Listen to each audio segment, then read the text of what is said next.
buhay ay ang pag-aatas sa kanya ng Panginoong Hesus upang itayo ang kanyang iglesia at ang kanyang pagtatatwang makaitlos sa bahay ni Caiphas.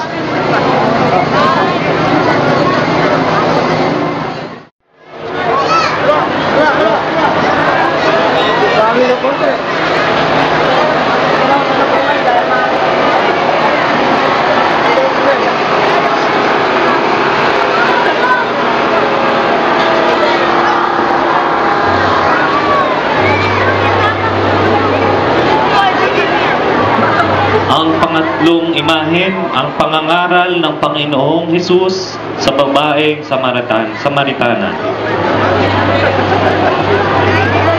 May isang Samaritanang dumating upang umigib. Sinabi ni Hesus sa kanya, "Maaari bang makiinom?" Sinabi sa kanya ng Samaritana, "Kayo'y Hudyo at Samaritana ako. Bakit kayo hihingi sa akin ng inumin? Kung alam lamang ninyo kung ano ang ipinagkakaloob ng Diyos at kung sino itong humihingi sa inyo ng inumin, marahil ay kayo ang hihingi sa Kanya at kaya naman ay bibigyan ng tubig na nagbibigay buhay." May-ari ng karo ay si Maria Jesusa Angelica Bantug at Ginoong Mario Raimundo Bantug. Ang ikaapat na imahen, ang maluwalhating pagpasok ng Panginoong Hesus sa lungsod ng Jerusalem, ang pag-aari ni Ginoong Mario at Ginang Nora Santos. Kumuha sila ng mga palapa ng palma at lumabas sila ng lungsod upang siya'y salubungin. "Hosana, purihin ang dumarating sa ngalan ng Panginoon. Purihin ang Hari ng Israel." Nakita ni Jesus ang isang batang asno at sinakyan ito gaya ng nasulat, "Huwag kang matakot, lungsod ng Sion. Masdan mo, dumarating ang iyong hari, nakasakay sa bisirong asno." Ang panglimang karo, ang huling pamamaalam ni Jesucristo, pag-aari ni Ginang Josefina Bantug at Ginoong Mario Raimundo Bantug. "Tunay na sinabi ko sa inyo na ako ipagkakanulo ng isa sa inyo. Ang kasabay kong sumausaw sa pinggan ay siyang magkakanulo sa akin."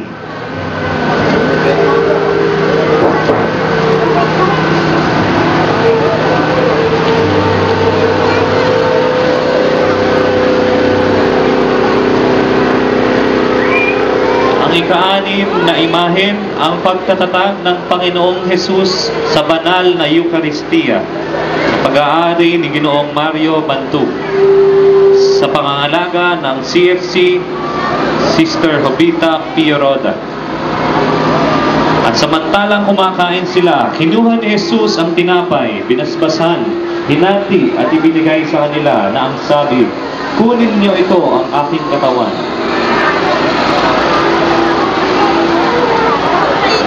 Simulan natin ang pagkakasama ng Rosario. Sa ngalan ng Ama, ng Anak, pag-aari ni Ginoong Mario Bantug.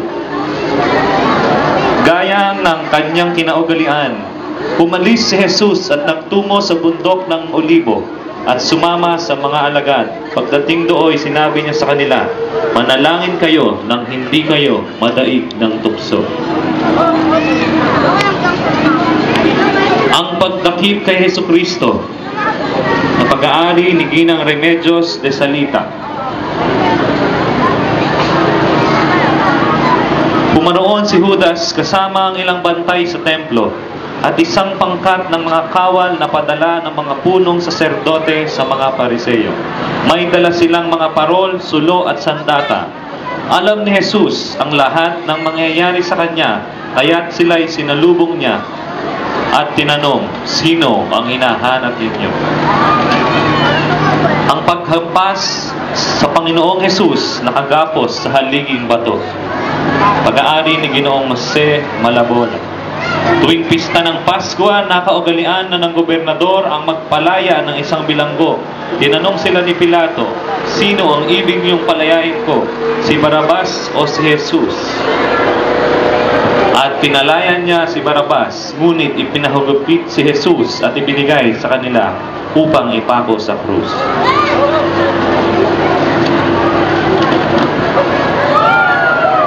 Ang paghamak at pagalipusta sa Panginoong Jesus na pag-aari ni Ginang Norma de Pecache sa pangangalaga ni Estrelita Celestial ng CWL.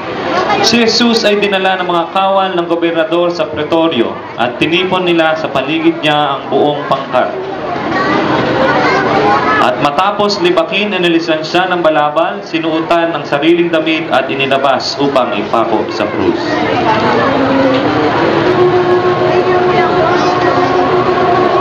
Ang susunod na imahe ang isihomo, ang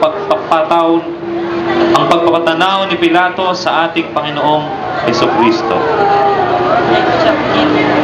Pag-aari ni Richard Neil de la Cruz. Pag-aari ni Ginoong Pastor at Ginang Ine Montes sa pangangalaga ni Cora Cruz. Subalit tunay ngang siya ang nagpasan ng ating mga dusa at dinala ang ating mga dalamhati, samantalang ipinalagay nating siya'y hinampas, pinarusahan ng Diyos at inapit.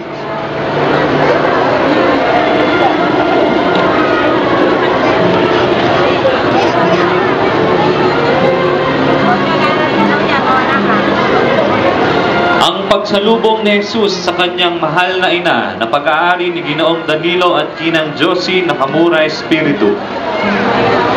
Kung paanong inaaliw ng isang ina ang kanyang anak, gayon ko kayo aaliwin at maaaliw naman kayo sa Jerusalem. Kapag nakita ninyo ito, magagalak ang inyong mga puso at ang inyong Ginoong Mario Bantu. Sumigaw ng malakas si Jesus, Ama, sa kamay mo'y ipinagtatagubilin ko ang aking espiritu. At pagkasabi nito, nalagot ang kanyang hininga. Yakap ng mga bisig, buong pitagan niya itong binigyan ng galang. Katulad ng isang haring umuwing magtagumpay matapos ang digmaan.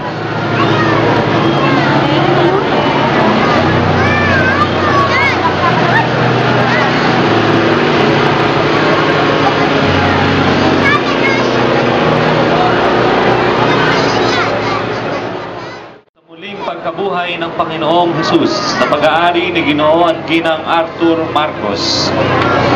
Matapos nga ang mapait at kalunos-lunos na tagpo sa Kalbaryo at libing ni Jesus, sila ay bumalik sa bahay kung saan ginanap ang huling hapunan.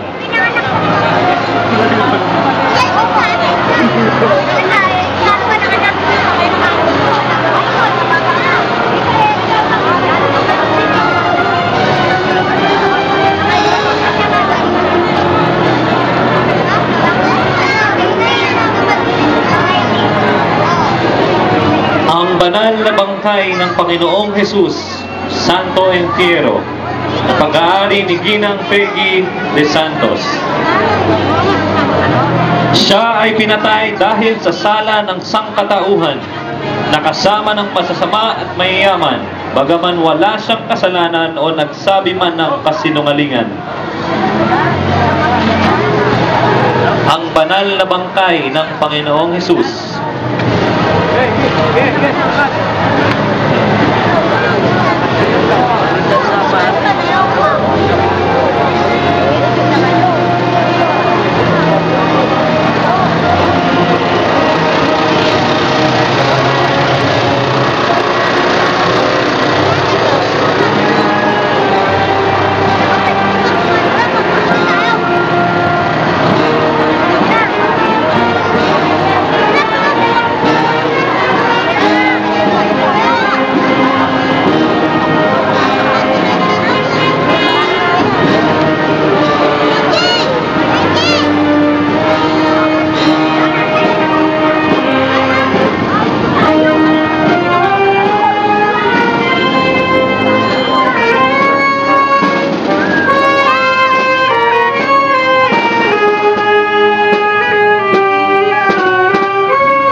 isa, Nuestra Señora de la Soledad, pag-aari ng Ginoong Mario Bantuk.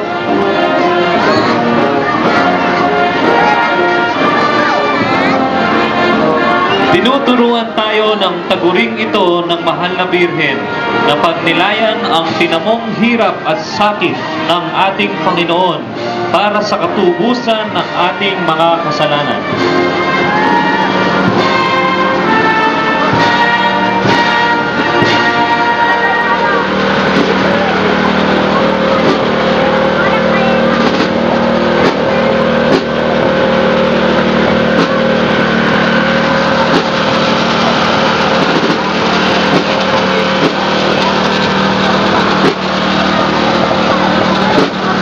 Santa Maria Kobe, na pag-aari ni Ginoo at Ginang Boy Tessie Marcos, Simong Makabayan at Judas Tadeo.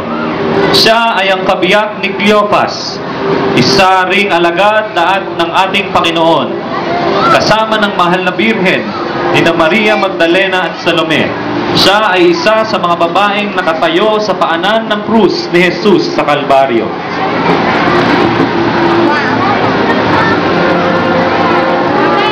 Santa Juana de Cusa, na pag-aari ni Ginoo at Ginang Ferdy Reyes.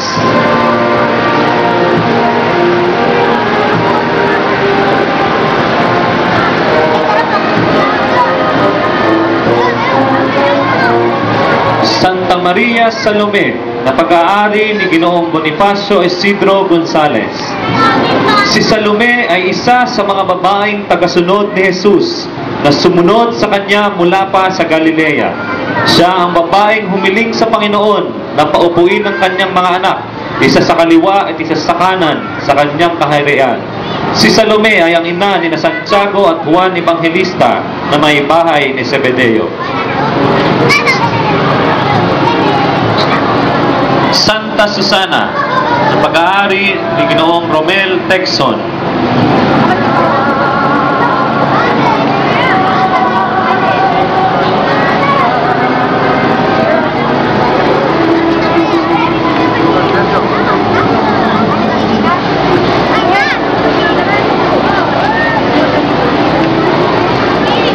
Santa Maria Marta, na pag-aari ni Ginang Remedios de Pineda. Si Santa Marta ay namuhay kasama ang kanyang mga kapatid na sina Lazaro at Maria sa Betania, isang pamayanan sa labas ng Jerusalem. Isa sa minamahal na kaibigan ni Jesus, siya ang babaeng abala sa paghahanda ng Ebanghelyo ni San Lucas.